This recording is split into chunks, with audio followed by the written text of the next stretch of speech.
Hi everyone, I am Prince. अध्याय 8, खुशहाल गांव और समृद्ध शहर। यह अध्याय हमें मौर्य साम्राज्य के बाद के काल के गांवों और शहरों के जीवन के बारे में बताता है। यह कृषि में आए बड़े बदलावों जैसे लोहे के फाल वाले हलों का उपयोग और सिंचाई के महत्व पर केंद्रित है, जिसने उत्पादन को बढ़ाया। यह अध्याय उस समय के कारीगरों, व्यापारियों और उनके श्रेणी के बारे में भी बताता है। इसमें कुछ महत्वपूर्ण शहरों जैसे मथुरा और अरिकामेडु का भी उल्लेख है, जो धार्मिक, सांस्कृतिक और व्यापारिक केंद्र के रूप में उभरे हैं।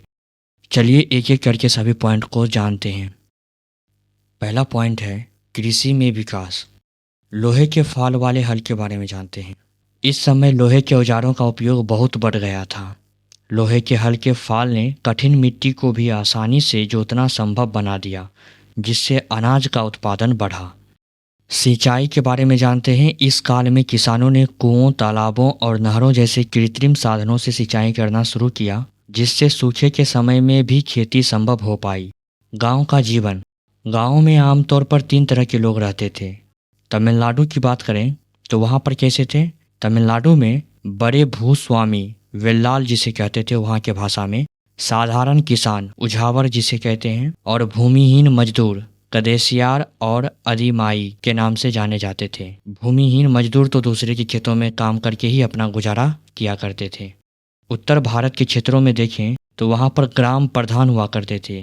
स्वतंत्र किसान, जिसे गृहपति भी कहा जाता था, वैसे लोग वहाँ पर मौजूद थे। और तीसरा, दास कर्मकार जैसे लोग वहाँ पर रहते थे। इस तरह गाँवों में आमतौर पर 3 तरह के लोग रहते थे। दूसरा पॉइंट है शहरों का विकास। शिल्प और कारीगर के बारे में जानते हैं। इस काल में कई शहर शिल्प के केंद्र बन गए। मथुरा, यह धार्मिक और व्यापारिक गतिविधियों का केंद्र था। यहाँ मूर्तियाँ बनाने का काम बहुत प्रसिद्ध था। उत्तरी, काला पॉलिश वाले बर्तन। ये बहुत ही चमकदार और महंगे बर्तन थे, जो विशेष रूप से शहरों में पाए जाते थे। व्यापारी और संघ के बारे में जानते हैं। शिल्पकार और व्यापारी अपने अपने श्रेणी में संगठित होते थे। यह संघ प्रशिक्षण देते थे, कच्चा माल उपलब्ध कराते थे और तैयार माल का वितरण करते थे। कुछ श्रेणी बैंकों के रूप में भी काम करती थी, जहां लोग पैसे जमा करते थे। तीसरा पॉइंट है व्यापार के केंद्र।